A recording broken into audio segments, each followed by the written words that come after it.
Halo guys, Assalamualaikum warahmatullahi wabarakatuh. Bismillahirrahmanirrahim. Perkenalkan, nama saya Zilan Salila dengan NIM 26287 dari kelas BKC, Prodi Bimbingan dan Konseling. Video ini dibuat untuk memenuhi tugas akhir pada mata kuliah Bahasa Indonesia dengan dosen pengampu saya, Ibu Deswalatri S. SMPD. Semoga ibu selalu diberi kesehatan. Amin amin ya robbal alamin. Sebelum kita masuk ke channel saya, jangan lupa tekan tombol like dan subscribe ya guys, dan jangan lupa komen juga ya guys. Baiklah, saya akan menjawab pertanyaan dari nomor 1 yang berdasarkan surat ayat Yunus ayat 100 yang artinya, dan dia menaikkan kedua orang tuanya ke atas singsana, dan mereka semua tunduk bersujud kepada Yusuf. Dan dia, Yusuf, berkata, "Wahai anakku, inilah takwil mimpiku yang waktu dulu itu, dan sesungguhnya Tuhanku telah menjadikannya kenyataan. Sesungguhnya Tuhanku telah berbuat baik kepadaku ketika dia membebaskan aku dari penjara dan ketika membawa kamu dari dusun, setelah setan merusak atau hubungan antara aku dengan saudara-saudaraku. Sungguh Tuhanku maha lembut terhadap apa yang dia kehendaki. Sungguh dia yang mengetahui bijaksana." Baiklah, saya akan menjawab pertanyaan dari nomor 1 dengan pertanyaan dewa ini, yang jawabannya yang pertama, begitu besar perhatian Yusuf kepada orang tuanya. Tatkala Allah mengkaruniakan kedudukan tinggi baginya, maka ia pun menaikkan kedua orang tuanya di atas singsana kerajaan yang memberikan perhatian dan penghormatan. Yang kedua, Yusuf berkata, "Dan sesungguhnya Tuhanku telah berbuat baik kepadaku ketika dia membebaskan aku dari rumah penjara." Maksudnya adalah agar ia tidak mempermalukan saudara-saudaranya, karena orang yang berbudi pekerti yang baik tidak pernah dendam dengan masa lalu yang menyakitkan. Yang ketiga, kemudian agar kita senantiasa menjaga perasaan orang lain tanpa menimbulkan luka yang mendalam. Selanjutnya, pertanyaan yang nomor 1 yang B. Yang pertama, tanda titik berfungsi untuk mengakhiri sebuah kalimat yang bukan pertanyaan atau seruan. Yang kedua, tanda koma berfungsi untuk memisahkan anak kalimat dari induk kalimat apabila anak kalimat tersebut mendahului induk kalimat. Yang ketiga, tanda titik dan koma berfungsi untuk memisahkan kalimat-kalimat bagian yang setara. Yang keempat, tanda hubung berfungsi untuk menghubungkan unsur-unsur kata ulang. Yang kelima, tanda seru berfungsi untuk ungkapan atau perintah yang menggambarkan kesungguhan atau ketidakpercayaan.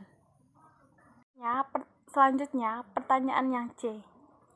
Kata maha memberikan makna sangat atau besar. Fungsinya untuk Tuhan harus ditulis dengan huruf besar, dengan maha.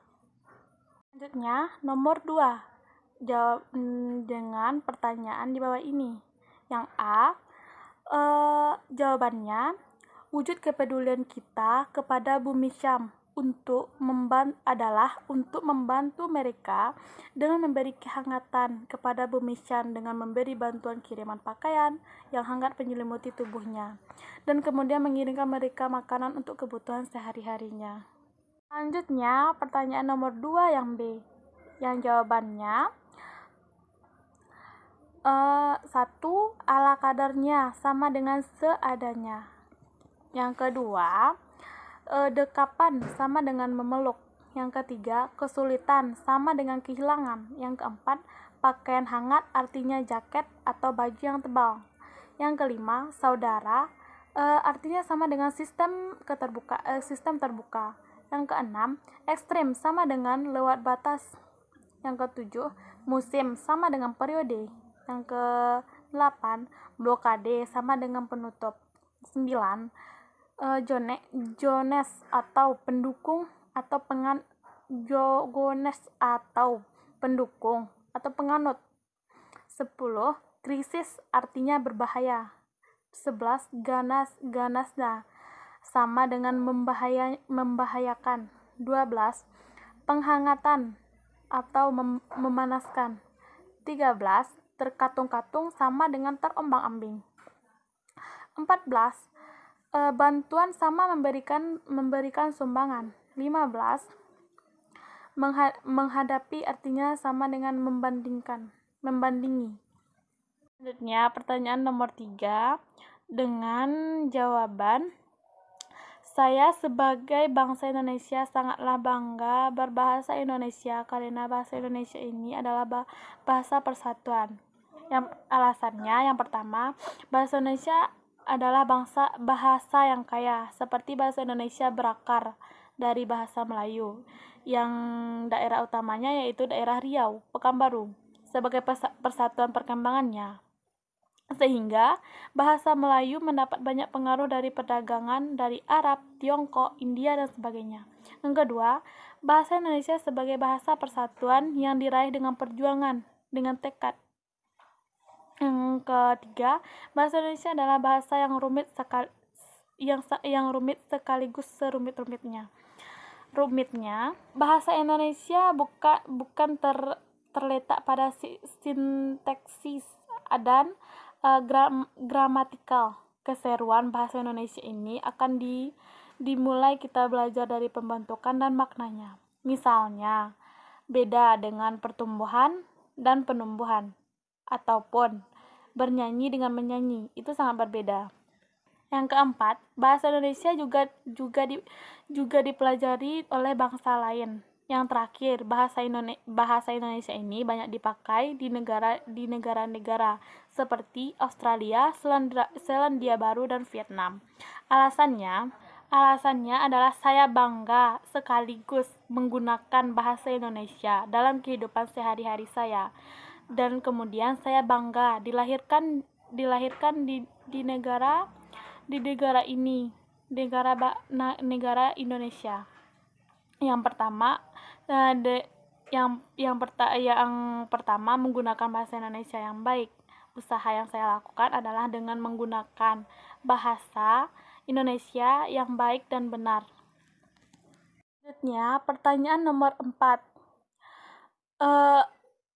Sebelum kita memulai pekerjaan, kita harus memikirkan bagaimana langkah selanjutnya atau persiapan kita untuk ke jenjang pekerjaan. Yang pertama, mental.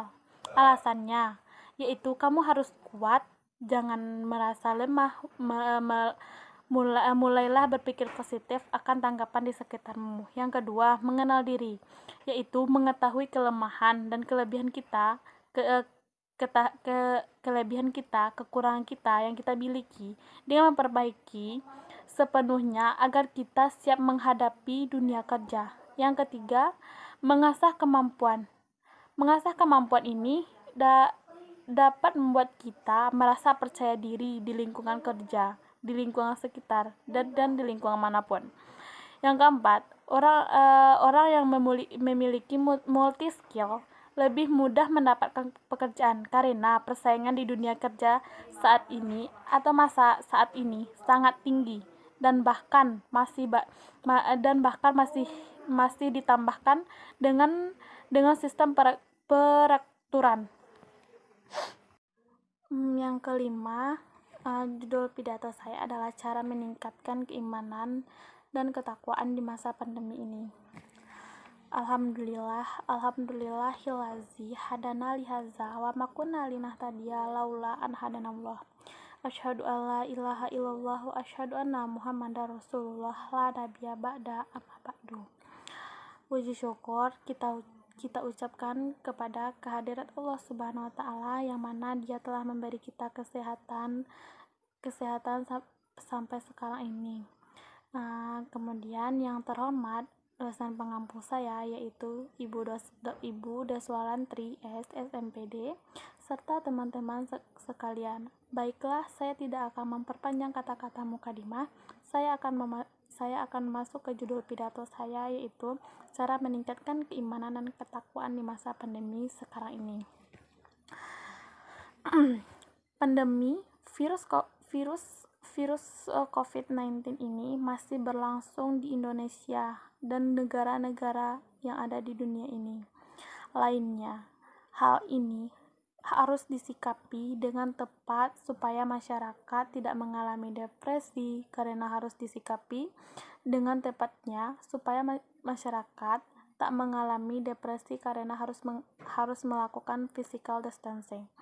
Dengan kegiatan ekonomi yang terbatas, segala yang terbatas,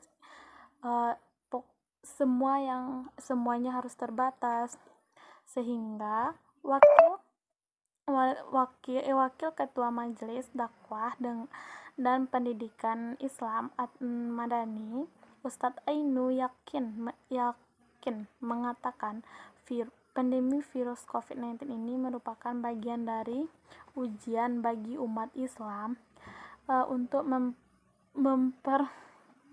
memperdalam keimanan, meningkatkan ketakwaan sebagai hambanya. Oleh karena itu, bersabarlah dengan harus tetap bersyukur. Musibah pandemi COVID-19 ini adalah salah satu ujian Allah kepada kita semua. Ujian kesabaran, ujian keimanan, dan ujian lain sebagainya. Dijelaskan pada surat An-Nisa yang artinya, wahai orang-orang beriman, taatilah Allah dan taatilah Rasul-Nya dan ulul azminya, atau pemegang kekuasaan di antara kamu. Kemudian, jika kamu berbeda pendapat tentang sesuatu, maka kembalikanlah kepada Allah, Al-Quran, dan Rasul-Nya, Sunnah-Nya.